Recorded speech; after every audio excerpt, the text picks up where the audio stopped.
Hi everyone, my name is Diamond John Williams, and today I will be showing you how to age paper.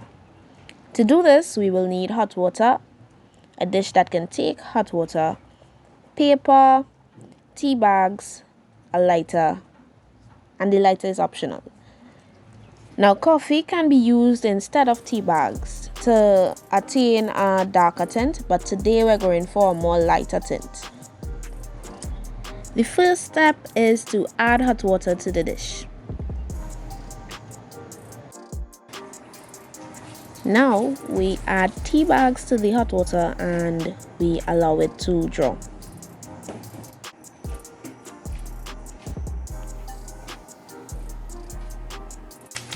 To give the paper a warm look, I decided to crunch it up.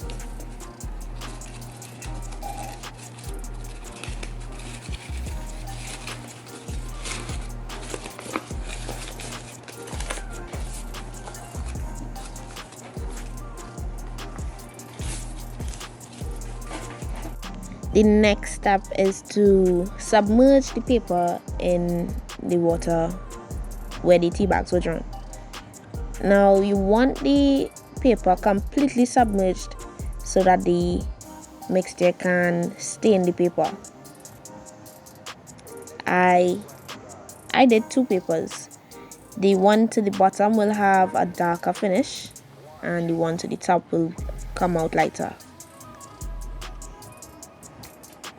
The next step is to leave this paper submerged for about 10 to 15 minutes.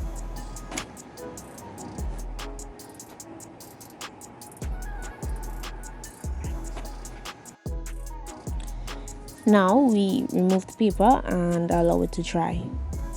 The best place to put it to dry is in sunlight.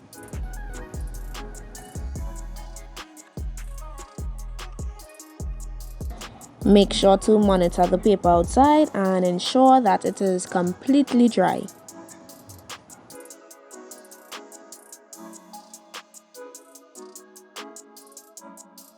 This is how the paper should look after being dried completely. The next step is to cinch around the edges of the paper. Now you don't have to, it is optional. This is how the paper looks after being cinched. Now if you're too young to be using fire by yourself, please get the assistance of an adult. This paper can be used to make letter writing fun or to make maps for treasure hunts. I hope you enjoyed watching.